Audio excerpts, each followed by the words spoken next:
आप सभी को नमस्कार। मैं हूं मुकेश कुमार और आप देख रहे हैं जीके बाई मुकेश सर। आज हम चर्चा करेंगे सामान्य ज्ञान के 20 महत्वपूर्ण प्रश्नों की, जो आने वाले वनडे एग्जाम में बहुत ही महत्वपूर्ण साबित होंगे आपके लिए। तो चलिए कॉपी पेन उठाइए, शुरू करते हैं इस यात्रा को जिसका नाम है प्रश्नों से सपनों तक।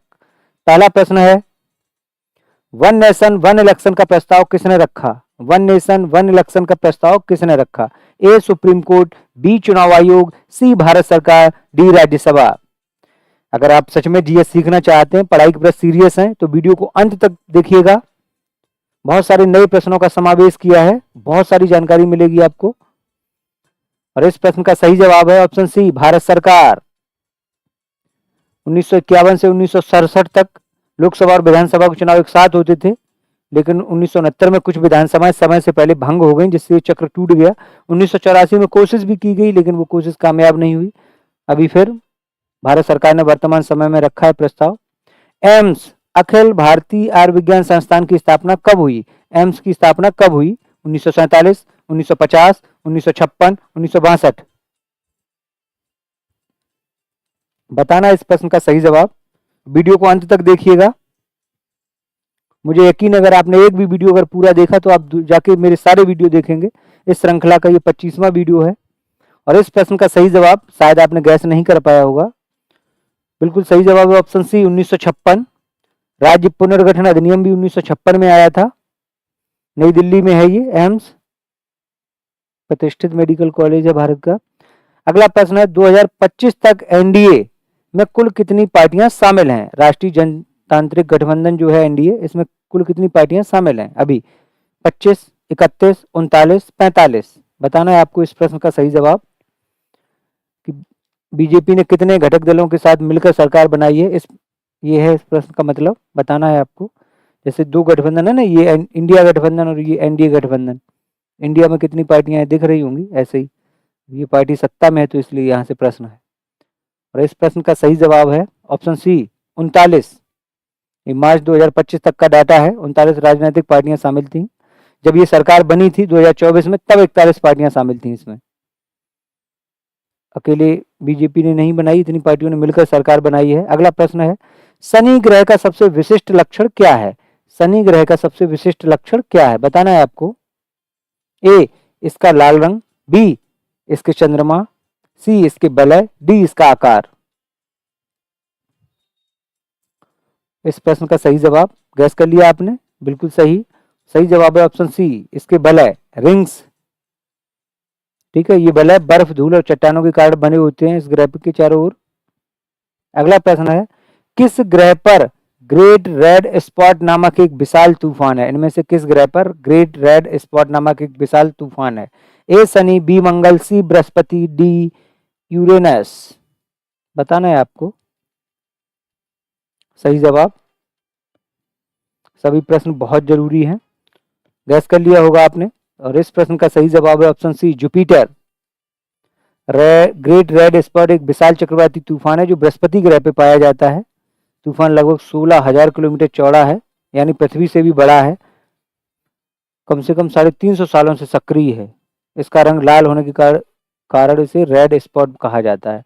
अगला प्रश्न है, निम्न में से कौन से ग्रह चट्टानी ग्रह हैं? निम्न में से कौन से ग्रह चट्टानी ग्रह हैं? A Brihaspati, Shani, Uranus, Neptune, B Budh, Shukra, Prithvi, Mangal, C Mangal, Brihaspati, Shani, Prithvi, D केवल पृथ्वी और मंगल। बताना है आपको इस प्रश्न का सही जवाब। अंत में मैंने एक शायरी भी सुनाई है वीडियो के अंत में, सभी वीडियो के अंत में है, अगर आपने वीडियो देखे होंगे। गैस कर पाया इस प्रश्न का सही जवाब? टेरेस्ट्रियल प्लैनेट्स कहा जाता है इन चार। इस प्रश्न का सही जवाब है, इन्हें आंतरिक ग्रह भी कहते हैं, अंदाज लग गया होगा। 4 आंतरिक ग्रह हैं, 4 बाह्य ग्रह हैं, और ये आंतरिक ग्रह हैं जिन्हें चट्टानी ग्रह कहते हैं। बुध, शुक्र, पृथ्वी, मंगल। देख लेते हैं, ऑप्शन बी सही है, बुध, शुक्र, पृथ्वी, मंगल। इनकी जो सतह है वो ठोस और पथरीली है, इसलिए इन्हें कहा जाता है। अगला प्रश्न है, बारूद में मुख्य घटक क्या होता है? Sodium chloride, potassium nitrate, calcium carbonate, aluminium oxide. बताना है आपको इस प्रश्न का सही जवाब।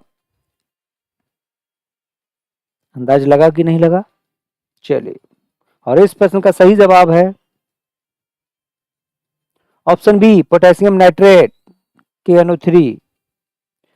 बारूद को गन पाउडर भी, बारूद जिसे अंग्रेजी में गन पाउडर को ब्लैक पाउडर भी कहा जाता है, 3 पदार्थों से मिलकर बनता है, पोटेशियम नाइट्रेट, कोयला और सल्फर। ठीक है भाई। अगला प्रश्न है, मिट्टी में उपस्थित प्रमुख अम्ल कौन सा होता है? मिट्टी में उपस्थित प्रमुख अम्ल कौन सा होता है? A sulphuric acid, B hydrochloric acid, C humic acid, D nitric acid. बताना है। और ये जो क्वेश्चन मैं रखता हूं ये SI लेवल के ही हैं, ऐसे समझ लो आप। UPSC का प्री भी देंगे तो ये प्रश्न यहां से आ सकते हैं, और सब नए प्रश्नों का समावेश किया है। बहुत मेहनत से वीडियो बनाया मैंने। और इस प्रश्न का सही जवाब है, देख लेते हैं, ऑप्शन सी ह्यूमिक एसिड। क्या होता है ह्यूमिक एसिड? मिट्टी में पाया जाने वाला एक प्राकृतिक जैविक अम्ल है। यह सड़ी गली जैविक सामग्री जैसे पत्ती, पौधे आदि के अपघटन से बनता है। ह्यूमिक एसिड मिट्टी की उर्वरता बढ़ाता है, पौधों की जड़ों द्वारा पोषक तत्वों को अवशोषित करने की क्षमता को बढ़ाता है और pH संतुलन को बनाए रखता है। अगला प्रश्न है, LED, आजकल तो जमाना है इसका, LED का पूरा नाम क्या है? Light energy device, low energy display, light emitting diode और लेजर इमिटिंग डिस्प्ले। बताना है इस प्रश्न का सही जवाब। डियोड। गैस कर पाया? जमाना है, जान लिया होगा आप लोगों ने। और इस प्रश्न का सही जवाब है option C light emitting diode, diode. जो भी है भाई, अंग्रेजी थोड़ी वीक है हमारी, थोड़ी नहीं ज्यादा ही वीक है।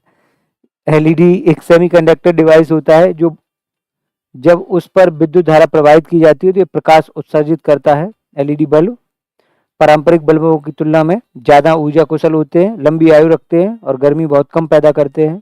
100 के 5 आते हैं। ये गर्मी बहुत कम आजकल टीवी, मोबाइल, स्क्रीन बल्ब, संकेत लाइट, सही बात है, LED बल्बों का ही प्रयोग हो रहा है, जमाना ही है LED का। यूरिया को पहली बार किसने बनाया था? बहुत जो मिल नहीं रही है आजकल मार्केट में, Z+ सिक्योरिटी यूरिया पे लगी हुई है वर्तमान समय में, तो बहुत भयंकर मारामारी है। यूरिया को पहली बार किसने बनाया था? Matlin, Volta, Bohler, Newton. बताना है आपको। मनुष्य के शरीर में भी यूरिया बनती है यूरिक एसिड के द्वारा। चलिए, और इस प्रश्न का सही जवाब है ऑप्शन सी बोहलर। बड़ा इतिहास, बोहलर, फ्रेडरिक बोहलर ने 1828 में यूरिया को कृत्रिम रूप से बनाया था। यह इतिहास में पहली बार कार्बनिक यौगिक को अकार्बनिक पदार्थ से बनाया गया था। यह खोज कार्बनिक रसायन शास्त्र के विकास में मील का पत्थर मानी जाती है, क्योंकि इससे साबित हुआ कि जीवन के यौगिक केवल जीवों में ही नहीं प्रयोगशाला में भी बनाए जा सकते हैं। अगला प्रश्न है, दुनिया का पहला मानव निर्मित प्लास्टिक किसने बनाया था? प्लास्टिक देख रहे हो कितनी बार बैन हुई, लेकिन फिर भी है। कोशिश करिएगा सर प्लास्टिक का कम से कम प्रयोग करिएगा, संभव तो नहीं है लेकिन फिर भी कोशिश करिएगा। दुनिया का पहला मानव निर्मित प्लास्टिक किसने बनाया है? Leo Baekeland, Alexander Parkes, John Wesley Hyatt, Thomas Edison. बताना है इस प्रश्न का सही जवाब। प्लास्टिक प्रदूषण भी है, प्लास्टिक भी ऐसे समझ लो ऊर्जा की तरह है, खत्म नहीं होता, रूप बदलता रहता है अपना। सब हर बड़ी शहरों में कचरे की ढेर है प्लास्टिक की। जापान में तो सड़कें बनाई जाती हैं, हमारे यहाँ भी ये टेक्नोलॉजी आ तो गई है, देखो सड़कें बनेगी तो कुछ कम होगा। इस प्रश्न का सही जवाब गैस कर लिया होगा। अलेक्जेंडर पार्केस नाम है उनका। देखिएगा प्लास्टिक का इतिहास, अलेक्जेंडर पार्केस ने, इन्होंने 1862 में पार्कसाइन नामक पदार्थ की खोज की जो मानव निर्मित प्लास्टिक था। इसे लंदन में प्रदर्शित किया गया। यह प्लास्टिक सेलुलोज से बना था, गर्म करने पर नरम हो जाता था। दूसरे हैं जॉन वेस्ली हाइट, इन्होंने सेलुलाइड का विकास किया। यह वॉल, फिल्म, रील, कंघी आदि में इस्तेमाल होने वाला पहला वाणिज्य प्लास्टिक था।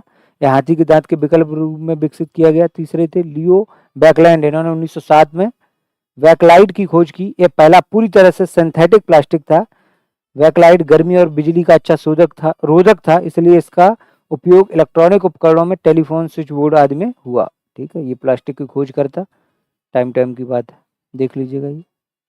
अगला प्रश्न है, विकास का सिद्धांत थ्योरी ऑफ एवोल्यूशन किसने दिया? A Isaac Newton, B Charles Darwin, C Gregor John Mendel, D Albert Einstein. बताना है विकास का सिद्धांत अपने यहां भी है, सनातन परंपरा में भी माना जाता है। भगवान के 9 जन्म हो चुके हैं, 10वां जन्म होगा कल की भगवान के रूप में, वो भी है। दुनिया में डार्विनवाद के सिद्धांत को, सॉरी निकल गया मुंह से, मुंह से निकल गई बताना है इस प्रश्न का सही जवाब, अंदाजा लग गया होगा। विकास का सिद्धांत ऑप्शन बी चार्ल्स डार्विन ने दिया। इनकी एक पुस्तक है, पढ़िएगा अगर टाइम मिले, बहुत महत्वपूर्ण पुस्तक है। 1859 में प्रकाशित हुई थी, द ओरिजिन ऑफ स्पीसीज। ठीक है भाई। डार्विन ने बताया कि जीवों में प्राकृतिक चयन की प्रक्रिया के माध्यम से धीरे धीरे विकास होता है, यानी जो जीव वातावरण के अनुकूल होते हैं वही जीवित रहते हैं और अगली पीढ़ी को गुण दे पाते हैं। देखो डायनासोर खत्म हो गया, हम लोगों की पूंछ खत्म हो गई। ठीक है भाई, तो जो इस एटमॉस्फेयर के साथ मैच नहीं कर पाएगा वो खत्म हो जाएगा। ये देखिए, डार्विन से पहले लैमार्क ने भी विकास के सिद्धांत जुड़ा सिद्धांत दिया था, लेकिन डार्विन का ज्यादा मान्य किया गया। सॉरी, डार्विन ने अपने शोध के लिए HMS बैगल्स नामक जहाज पर 5 वर्षों तक विश्व भ्रमण किया। अगला प्रश्न है, भारत की पहली स्वदेशी कोड डिजिटल मुद्रा किस वर्ष पूरी तरह से लागू होने की संभावना है? भारत की पहली स्वदेशी कोड डिजिटल मुद्रा किस वर्ष पूरी तरह से लागू होने की संभावना है? ए 2024, बी 2025, सी 2026, डी 2027। गैस करो इस प्रश्न का आंसर, और सही जवाब है इस प्रश्न का ऑप्शन सी 2026। क्या है ये? CBDC यानी central bank digital currency, Bharat सरकार द्वारा रिजर्व बैंक ऑफ इंडिया के माध्यम से जारी की जाने वाली डिजिटल मुद्रा है, जो फिएट मुद्रा का डिजिटल रूप है। ठीक है भाई। अगला है, RBI ने 2022 में डिजिटल रुपया का पायलट चरण शुरू किया था। जनवरी 2023 से कुछ राज्यों और शहरों में डिजिटल रुपया का परीक्षण जारी है। इसे पूरा देशव्यापी स्तर पर लागू करने की योजना 2026 तक है। CBDC से नकली लेन देन कम होगा, जिससे भ्रष्टाचार और काला धन पर रोक नियंत्रण मिलेगा। ये फायदा होगा इस मुद्रा के आने से। ठीक है भाई, चलिए अगला प्रश्न है, 2025 में भारत ने किस क्षेत्र में अपनी पहली AI आधारित भाषा अनुवाद सेवा लॉन्च की? 2025 में भारत ने किस क्षेत्र में अपनी पहली आर्टिफिशियल इंटेलिजेंस आधारित भाषा अनुवाद सेवा लॉन्च की? ए कृषि, बी शिक्षा, सी स्वास्थ्य सेवा, डी न्यायिक प्रणाली। बताना इस प्रश्न का सही जवाब। वीडियो को यहां तक देखा है तो अंत तक देखिएगा, बहुत जरूरी है। और एक वीडियो अगर आपको अच्छा लगे तो आप और भी जाके वीडियो देखिएगा, सब में बहुत महत्वपूर्ण, सब नए प्रश्न है। 100% गारंटी ये प्रश्न बनेंगे यहाँ पे आपके आने वाले एग्जाम में, 100% गारंटी। इतने बेहतरीन क्वेश्चन का समावेश किया है मैंने सभी वीडियो में। और इस प्रश्न का सही जवाब है ऑप्शन बी, शिक्षा के क्षेत्र में। भारत में अनेक भाषाएं और बोलियां हैं, और शिक्षा के क्षेत्र में भाषा की बाधा को कम करने के लिए AI आधारित अनुवाद सेवाएं जरूरी है। जान लीजिएगा, वही सब जानकारी है AI से ही संबंधित।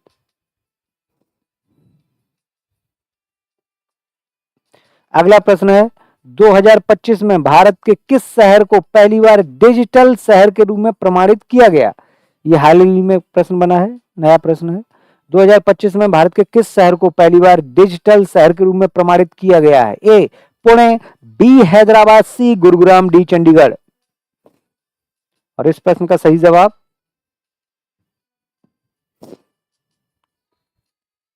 गुरुग्राम। गुड़गांव पहले नाम सुना होगा, दिल्ली के पास पड़ता है, हरियाणा का शहर है ये। बहुत सारे लोग यहाँ पे काम भी करते हैं। 2025 में डिजिटल शहर के रूप में प्रमाणित किया गया, जो तकनीकी उन्नति और स्मार्ट शहर पहल के तहत आया है। ठीक है, वही सब बातें उसी से जुड़ी हुई। शहर में सार्वजनिक वाईफाई, ई गवर्नेंस और इंटरनेट ऑफ थिंग्स तकनीकी का व्यापक उपयोग हुआ है। अगला प्रश्न है, समुद्रगुप्त को भारत का नेपोलियन किसने कहा? समुद्रगुप्त को भारत का नेपोलियन किसने कहा? ए मैगस्थनीज, बी रोमिला थापर, सी VS Smith, D RC Majumdar. CR Majumdar, RC रखाल दास बनर्जी। हाँ ना, ये दूसरा नाम था। बताना है आपको, भारत का नेपोलियन इसलिए कहा गया क्योंकि इन्होंने एक भी युद्ध में हार नहीं मिली, इन्होंने जितने भी युद्ध लड़े सब में विजयी हुए हैं। उत्तर भारत तो पूरा जीत लिया था, साउथ इंडिया में भी फिर इन्होंने अटैक किया। हर्षेड नामक पत्रिका लिखी है, इनके दरबार में रहने वाले इनके दरबारी कवि हैं। दरबारी कवि का नाम है शायद हर्षेड, उन्होंने लिखी है प्रयाग प्रशस्ति। हाँ, समुद्रगुप्त खुद ही शायद विद्वान आदमी था। हाँ, चलिए बताना है आपको, और इस प्रश्न का सही जवाब है, ये सब इतिहासकार हैं जो नाम दिए गए हैं। ऑप्शन सी सही है, बीए स्मिथ। अगला प्रश्न है, भारत में प्रथम सिंचाई आयोग किसके द्वारा चलाया गया? भारत में प्रथम सिंचाई आयोग किसके द्वारा चलाया गया? A Lord Dalhousie, B Lord Ripon, C Lord Curzon, D Lord Wavell. Bharat सरकार से सब लोग कहो कि ये लॉर्ड हटाया जाए इन नामों के सामने से, ये अब थोड़ी ना, जब रहे होंगे भगवान तब रहे होंगे। चलिए, इस प्रश्न का सही जवाब है, इसने बंगाल विभाजन किया था। रेलवे के क्षेत्र में भी बहुत सारी पटरियां बिछवाई। सिंचाई के क्षेत्र में पुलिस आयोग की स्थापना भी इसी के समय हुई। 1899 से 1905 तक ये गवर्नर जनरल रहा। नाम गैस कर लिया होगा आपने, लॉर्ड कर्जन। अगला प्रश्न है, परमहंस मंडली की स्थापना किसने की थी? परमहंस मंडली की स्थापना किसने की थी? ए गोपाल कृष्ण गोखले, बी महादेव गोविंद रानाडे, सी गोपाल हरि देशमुख, डी दादा भाई नारोजी। बताना है आपको सही जवाब, और इस प्रश्न का सही जवाब मुझे नहीं लगता आप गैस कर पाओ। और सही जवाब है ऑप्शन सी, गोपाल हरि देशमुख। देखते हैं यही है। हाँ, परमहंस मंडली की स्थापना 1840 ईस्वी में गोपाल हरि देशमुख, इनका जो उपनाम था, लोक हितवादी भी कहा गया है, इन्होंने पुणे में किया, महाराष्ट्र में। ठीक है, ये भारत का प्रथम गुप्त समाज सुधारक संगठन था। ठीक है भाई। हाँ, पुणे में एनडीए है, नेशनल डिफेंस एकेडमी। अगला प्रश्न है, तुर्क ए चहलगामी की स्थापना किसने की थी? तुर्क ए चहलगामी, कुतुबुद्दीन ऐबक, इल्तुतमिश, बलबन, रजिया। तुर्क ए चहलगामी को हम लोग चालीसा भी कह सकते हैं। इनमें से चालीसा का गठन किसने किया? अब तो बता दो, याद आया कुछ? चलो मैं बता देता हूं। बहुत परेशान किया, इस 40 तुर्क सरदारों का एक संगठन था जिसे बनाया था। दिल्ली की गद्दी पर बैठने वाला दिल्ली का वास्तविक सुल्तान, और दिल्ली सल्तनत का भी, जो दिल्ली की गद्दी पे जितने भी बैठे उन्हें सुल्तान कहा गया सल्तनत काल में। तो उसमें जो पहला सुल्तान जिसने बगदाद के खलीफा से सुल्तान पद की वैधानिक स्वीकृति ली थी, इसके बाद अपनी बिटिया को गद्दी पे बिठाया, जिसने कुतुब मीनार को पूरा करवाया, और इसका नाम है इल्तुतमिश। तुर्क चहलगामी का निर्माण करवाया इल्तुतमिश ने, और तुर्क चहलगामी या इस चालीसा का जो दमन किया है वो किया है बलबन ने, बलबन, बाहुद्दीन बलबन। इसका नारा था खून का बदला खून। अगला प्रश्न है, भारतीय राष्ट्रीय प्रेस के संस्थापक कौन थे?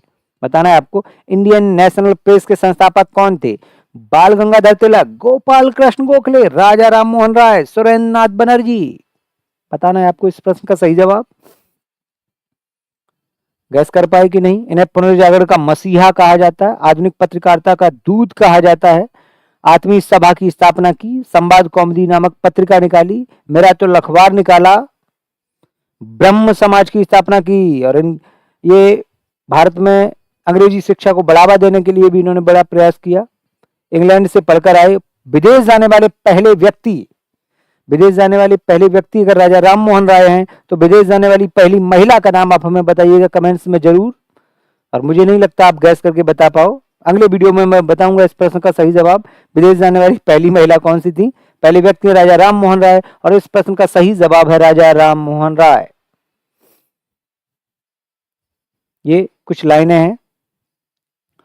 वो गजल वालों का उसलूब समझते होंगे, वो गजल वालों का उसलूब समझते होंगे, चांद कहते हैं किसे खूब समझते होंगे। वो गजल वालों का उसलूब समझते होंगे, चांद कहते हैं किसे खूब समझते होंगे। इतनी मिलती है मेरी गजलों से सूरत तेरी, इतनी मिलती है मेरी गजलों से सूरत तेरी, कि लोग तुझको मेरा महबूब समझते होंगे। आपने हमें सुना, इसलिए धन्यवाद आपका। कितने प्रश्न आपके सही थे कमेंट्स करके जरूर बताइएगा। मिलते हैं एक नए वीडियो के साथ, तब तक के लिए स्वस्थ रहें, मस्त रहें, खुश रहें। जय हिंद, जय भारत।